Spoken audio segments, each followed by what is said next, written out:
main components of a successful dive are the starting position and the launch. For your starting position, stand on the block with both feet and hips facing forwards. Position one foot forward and the other as far back on the wedge as possible. The order of the foot positioning doesn't matter, however, it's always a good idea to practice switching foot positions to determine what feels more comfortable. The toes of the front foot should curl over the edge, and the back foot should be as high as possible on the wedge.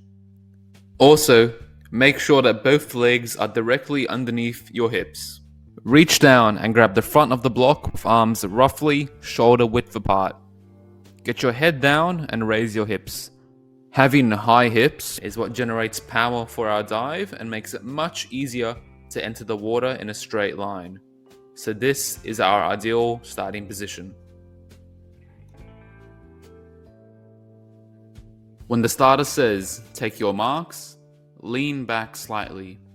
You want to imagine yourself a spring, ready to launch forwards.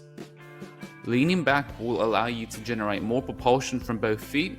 However, your reaction time will be slightly reduced. Don't lean back too far. This will cause you to take longer to leave the block, putting you at a huge disadvantage at the start of your race.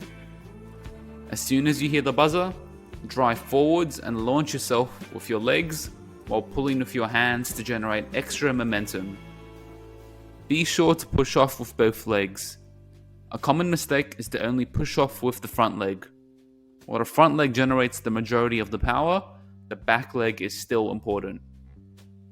A good way to know if you are pushing off with the back leg is if it flicks up.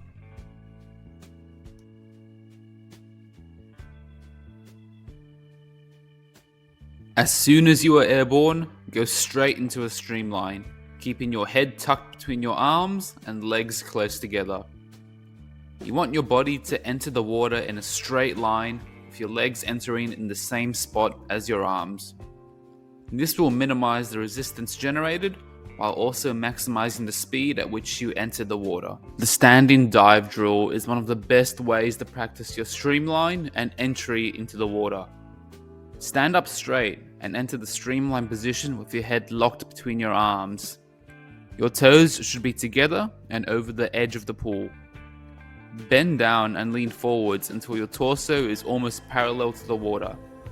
Your legs should be bent at around 120 to 130 degrees. Continue leaning forwards until you begin to lose balance. At the last moment, jump into the water, making sure to hold your streamline. You should aim to have your whole body enter the water at the same spot. So keep on practicing this until you feel comfortable enough to try this drill on the blocks. Thanks for watching, guys. I hope you found the video useful. Keep up the hard work. I look forward to seeing your progress in the pool. But as always, have fun, swim strong.